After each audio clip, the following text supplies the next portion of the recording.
ওই ফিলিস্তিনের, লিখে রাখেন আপনারা, মিডিয়া দিয়ে প্রচার করে দিয়েন, এই ফিলিস্তিনের বাবে লুদ নামক জায়গায় তাদের মিসায়া, তথাকথিত মিসায়া মাসিহুদ দাজ্জালকে ঈসা আলাইহিস সালাম হত্যা করবেন ইনশাআল্লাহ। পৃথিবীর কোন শক্তি, কোন ন্যাটো, কোন ইউনাইটেড নেশনস, কোন ইউরোপিয়ান ইউনিয়ন, কোন IMF, কোন ওয়ার্ল্ড ব্যাংক, কোন সাম্রাজ্যবাদী শক্তি এই ভবিষ্যৎবাণীকে ঠেকাতে পারবেন ইনশাআল্লাহ।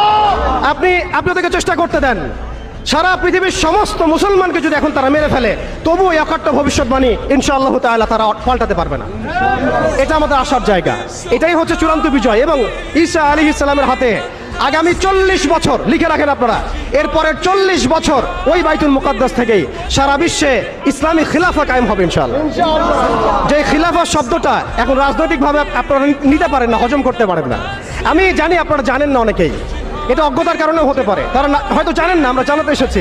এই যে খিলাফা শব্দটা তারা নিতে পারে না, এই খিলাফাই হবে পৃথিবীর শেষ শাসন ইনশাআল্লাহ তাআলা।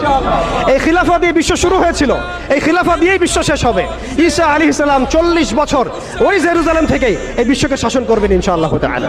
এটা লেখা হয়ে গেছে কুদিয়াল আমর, এটা কেউ চেঞ্জ করতে পারবে না।